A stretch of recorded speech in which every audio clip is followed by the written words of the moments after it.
चला तर मंडळी, आज आपण पालकची पुरी बनवूयात। पालकची पुरी बनवताना पहिल्यांदा पालक 2 ते 3 पाण्याने स्वच्छ धुवून घ्यायचा आहे।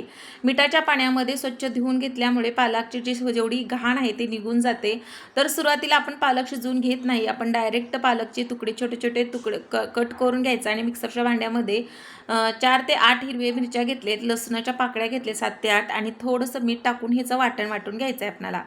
चांगलं पालक आपण मिक्सरच्या भांड्यामध्ये पेस्ट करून घ्यायचे आहे। आपण भाजी शिजवून घेतलेली नाही, त्याच्यामुळे काय होतं, भाजीचे पूर्ण पोषण तत्व या पुरीमध्ये उतरले जातात। नंतर 2 वाट्या गव्हाचं पीठ, अर्धी वाटी बेसन पीठ घेतलेलं आहे। त्याच्यानंतर 2 ते 3 चमचे आपण बारीक रवा घेतलेला आहे।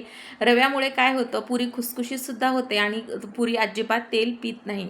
नंतर 1 चमचा जिरे घेतले आणि सुगंध ज्याने पुरी एकदम खमंग लागते। नंतर 1 चमचा ओवा सुद्धा घेतलेला आहे।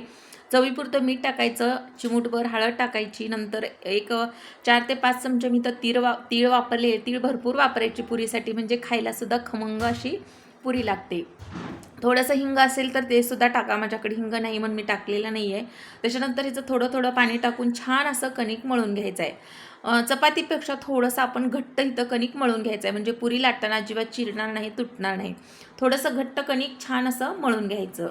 तर अशा प्रकारे कणिक मळून घेतलेली आहे। कलरसुद्धा खूप नॅचरल आलेला आहे, हिरवीगार असं कणिकेचा कलर झालेला आहे, तुम्ही बघू शकता। आपण भाजी शिजवून नाही घेतली तरीसुद्धा कलर खूप छान आलेला आहे। तर अशा प्रकारे पिठाचे छोटे छोटे गोळे करून आपण गोल अशा पुऱ्या जशा आपण छोटे छोटे लाटतो तशा लाटून घ्यायच्या आहेत। तर दोन्ही हाताच्या वर असं गोळा गोल गोल फिरवत फिरवत आपल्याला गोल करायचं आहे। नंतर याला पुरीसारखं लाटून घ्यायचं आहे। हाताच्या साहाय्याने थोडंसं चपटं करायचं आणि थोडंसं कोरडं पीठ लावून आपण पुरी लाटून घेणार आहोत। तर अशा पद्धतीने आपण पुरी लाटून घेऊया।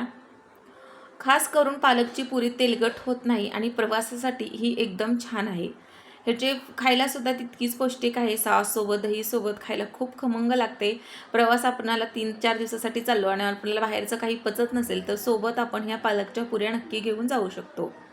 तर अशा पद्धतीनं सर्व मी कणकेच्या पुऱ्या बनवून घेतल्या। वरून थोडीशी तीळ टाकली आणि परत बेलण्याच्या साहाय्यानं व्यवस्थित तीळ चिटकेपर्यंत थोडंसं लाटून घेते। हलक्या हाताने आपल्याला लाटून घ्यायचं आहे।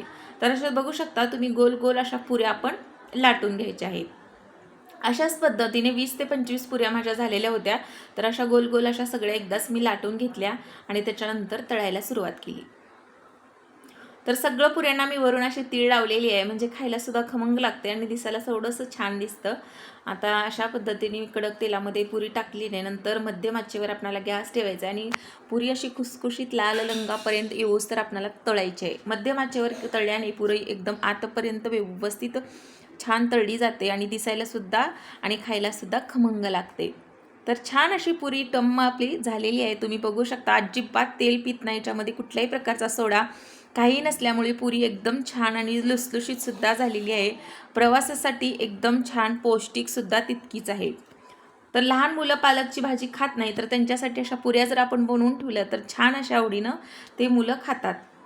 तर तुम्हाला सुद्धा ही पालकची पुरीची रेसिपी आवडली असेल तर लाईक शेअर नक्की करा। परत भेटूया अशा छान छान व्हिडिओ।